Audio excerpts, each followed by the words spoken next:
მშრალ მშვიდობისა, იმედის გმირების მორიგი ფილმის გადასაღებად ჩვენ იმერეთს ვესტუმრეთ. სოფელ გეგუთში ერთი გამორჩეული ოჯახი ცხოვრობს. გამორჩეული თითქოს არაფრით, თუმცა ჩვეულებრივ, ყოველდღიურობასთან ერთად უკვე 9 საუკუნეზე მეტია ისინი თამარ მეფის სასახლის ნანგრევებს იცავენ. ეს ენთუზიაზმი თუ უკვე პროფესიად ქცეული საქმიანობა ამ ოჯახს 50-იანი წლებიდან მოსდევს. ჯერ ბაბუა, შემდეგ შვილი, ხოლო ამჟამად შვილიშვილი, კახად ვალიშვილი გეგუთის ამ ღირსშესანიშნაობას ყოველდღიურად უვლის. ზედმეტი მცენარეების მოცილება, დასუფთავება, დამთვალიერებლის მიერ დატოვებული ნარჩენებისგან გაწმენდა, საქონლისგან დაცვა და თითოეული ქვის შენარჩუნება ჩვენმა გმირებმა საკუთარ თავზე აიღეს. სოფელში ასე გვითხრეს, ეს ოჯახი რომ არა, დღეს ამ ციხისგან ქვაც კი აღარ დაგხვდებოდათო. ამჟამად სასახლის კახად ვალიშვილი და მისი მამა უვლის ყოველდღიურად, ხან მონაცვლეობით, ხანაც ერთდროულად, თუმცა ოჯახის ისტორია უფრო ადრიდან იწყება. მოდით ერთად გავიცნოთ ჩვენი დროის მეციხოვნეები, გეგუთის სასახლის მცველები, იმედის გმირებში.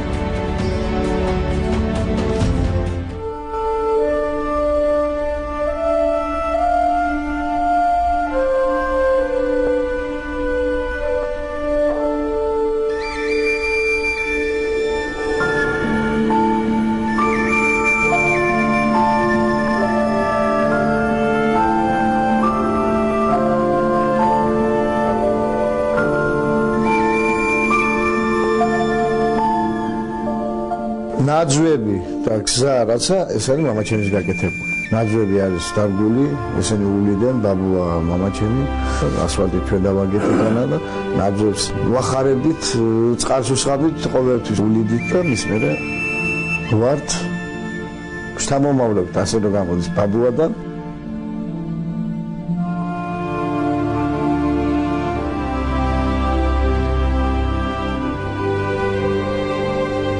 და 15-ში სამხედრო ნაწილი იყო, იდგა და ესრულებოდა რა იმას მიშენია თქონდა ამოყვანილი ეს ძეგლი და ესრულებოდა ზარბაზნებს. მე ადგა ბაბუა მას ქუთაისში პედრე ჭაბუგიანთან ჩავიდა, თქვა რომ ასეთი მდგომარეობა არის. ამათმა არაფერი რეაგირება არ მომასწრო და ავიდა მაშინ ის ძეგლზე თვითონ პედრე ჭაბუგიანი დადგა და დავაი უთხრა რომ დავაი სტრილიანი ნიავ. ეს ენიდან მიექცა ყურადღება ამ ძეგლს. იქიდან ვართ ჩვენ ბაბუარი იყო, მე მამაჩემი არის, იყო 74 წლიდან. თან მე დავდივარ ხან მამად არის. ხან შვილი დადის. ყოველდღე ვართ. ყოველ დილი და საღამომდე. საღამოს ვერ გაჩერდებით ვარა. საღამოსაც რო იყო სახლის გარემონტებული რაღაცა, კიდე საღამოს გავჩერდებით.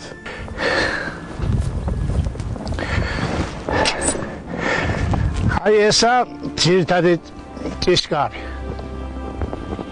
ხოლო აი იქ შემოსასვლელი ხედგილი მიდო გავაკეთე, რომ მანქანები ამ წინ ეზოში არ შემოსულიყო.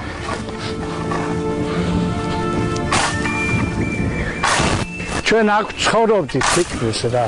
სახლი კი მაქვს მე გეგუთში, მაგრამ აქ ხშირად აქ ვიყავით, ღამეები, დღეებს ვატენებდით. მოწყობილი იყო მშვენიერი კარგად გაკრასკული, გამოკრასკული და კარგი სახლი იყო და დღეს ახლა არაფერი აღარ არის. სიყვარული არის. მიჩეული ვართ, ჩვენი ძეგლზე ვართ. შესაძლოა როგორც ჩემ ბაბუა იყო, მამაჩემი და მიჩეული ვართ, რომ უნდა მოვუაროთ იმას და ვართ ყოველთვის. და მიხარია რა იქანა მისვლა. მე არ ახლა სახში გაჩერება იქანა უფრო მიჩემია მე სიამოვნებო.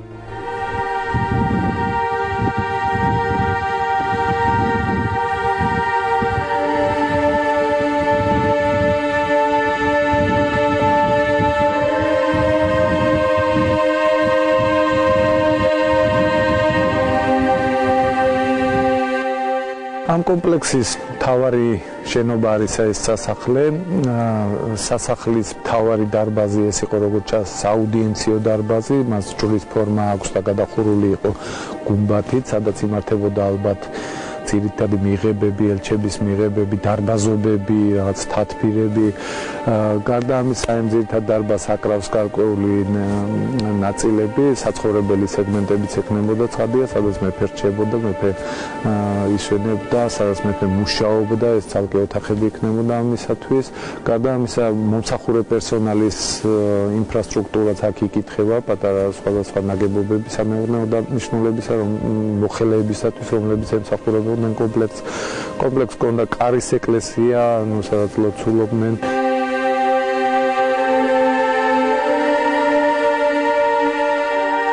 ეს არის ძალზე მნიშვნელოვანი კომპლექსი, იმიტომ რომ სამწუხაროდ სხვა სასახლე, ქართულ მეფეთა სასახლე აი ასეთი სახით არც ერთი არ შემოგჩენია.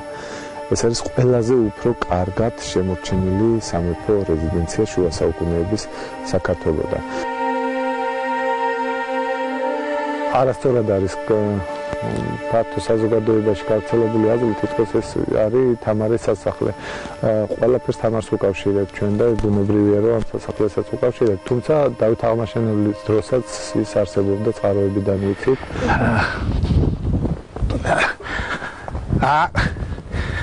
აქ ეს ქვარი ჩამოვარდნილი. ამას რასეცის, ვირასეცის აგერ მოკიდა ხელი ჩამოაგდო, აგერ მოკიდა ხელი გამოაგდო.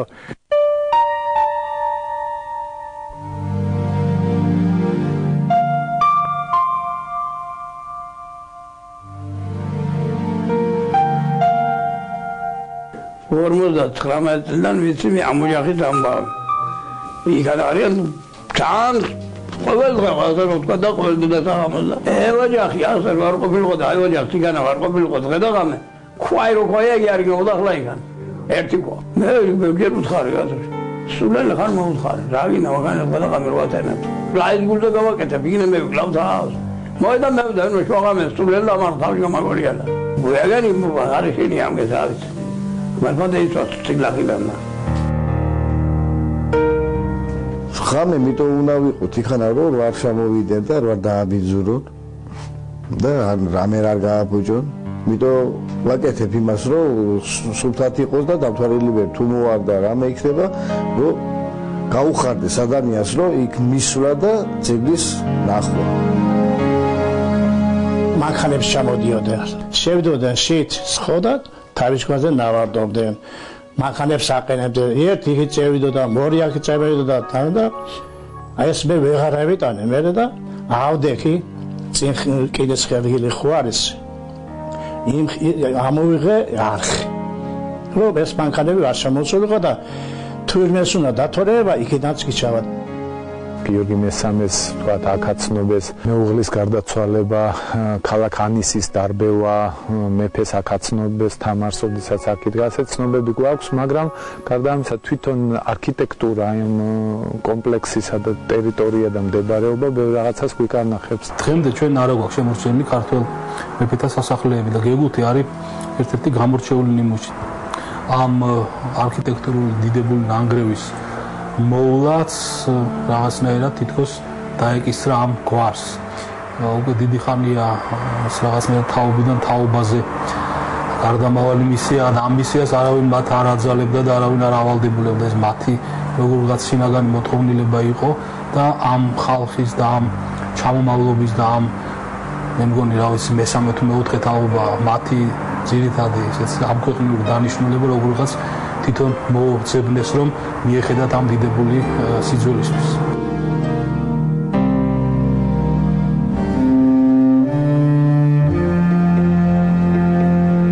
მაგალითად თამარობა 14 მაისს არის თამარობა. რაც ბოთლია თუ რამე არის ყველაფერს იქანა ხრიან ამდენ ხალხს ვერ ეტყვი რომ არ დაყარო და არ დააბიძო. შენოიდეს ბოთლებს მოაქვენ ლიმონადია თუ რაღაცები.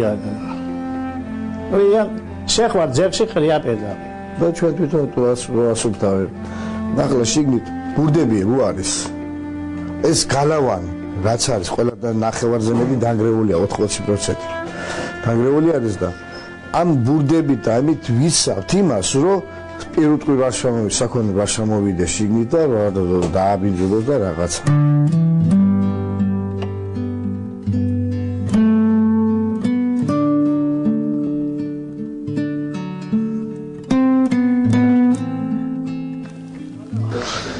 ახლა ბავშვობიდან მეგობრები ვართ. ბავშვობიდან კი მახსოვს ბაბუაც, თვითონ კახას დედაც, თვითონ კახაც რაფერ ზრუნავდნენ ამ ძეგლის გულისთვის თავის ხელით, რაც შეუძლია ყველაფერს აკეთებს, რომ შეძლოს და იყოს არ ჩამოიშალოს ის ძეგლი იქ. ერთი ქვა იქედან არ აღებულა ამათი მეთვალყურეობით და არ დაკარგულა მაგალითად და ანდა გვერდზეც არ გადაგორებულა იქედან ქვა. თან იქანა იყო კიდე ერთი თაღი იყო, რომელსაც ბზარი გაუჩნდა და ნორადეიდა ყოველთვის ჯავრობდა, რომ არ ჩამოინგრესო, მაგრამ მე ერთ ზამთარში მოხდა ისე, რომ დიდი თოვლობის გამო ჩამოინგრა და მახსოვს როგორ იტირა, რომ ვერავის ვერ მივაწვდინე, ხმაო რომ გადამერჩინა ეს, რომ ვიღაცა შეერემონტებია, რაღაც გაემაგრებია, არ ჩამონგრეულიყო. კახაშვილი კიდო გიორგი ძალიან მონდომებულია ყველანაირად მიხარია რომ ასეთი ახალგაზრდები ჩემი თაობის მაგის თაობის რომ ყურადღებას იჩენენ მიდიან ამ ძეგლთან რაც შეიძლება თავისი ფიზიკური მაგალითად ერთი ბლოკი რო ბლოკზე დაადვას ან აქვა რო გადავარდება და უბრალოდ იმ ადგილზე დააბრუნონ იმასაც ცდილობენ რომ თავისი ბაბუის და თავისი მამისი ასე ვთქვათ გასაკეთებელ საქმეს გადადის თაობიდან თაობაზე და ემსახურება ამ საქმეს ბატონი გიორგიც ჩვენი კახას შვილი.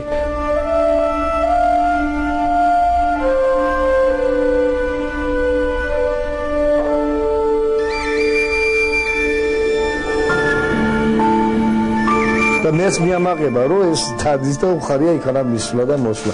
როგორც მე მიხარია წასვლა, როგორც მამა ჩემს ადრე ბაბუა მიაქცია ყურადღება, ხო?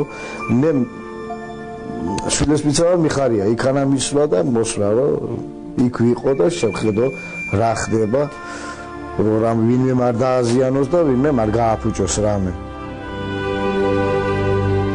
ახლა სამთლით საძებარია ხოლმე ადამიანები, ვინც რაღაც შინაგანად და სიღრმიდან იცის ესა თუ ის სიძველე, იმიტომ რომ მათ იციან თითოეული ქვის, თითოეული კენჭის, თითოეული ამოსული ბალახის ბედიღბალი იციან.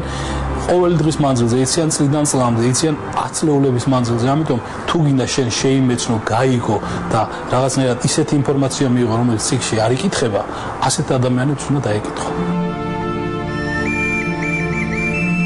როგორც თავის საკუთარი რაიმე, აგერ შენ საკუთარ რამეს რო შეინარჩუნებ და გექნება, ასეთნაირად შეინარჩუნა ადამიანი ვერ იტყვის მაგენის რაიმეს მაგალითად რომ ან ცუდი რამე, ძალიან კარგი ხალხი არის. ჩემი შვილის თავისთავად გააგრძელებს. ჩემს შემდეგ. ჩვენ ერთად ვართ, დავდივართ, მაგრამ ჩემს შემდეგ მე ჩემმა შვილმა უნდა გააგრძელოს. ფესვები, კინო ხომ იცი დედა? ხო, იგივე არის ახლა მაგიც.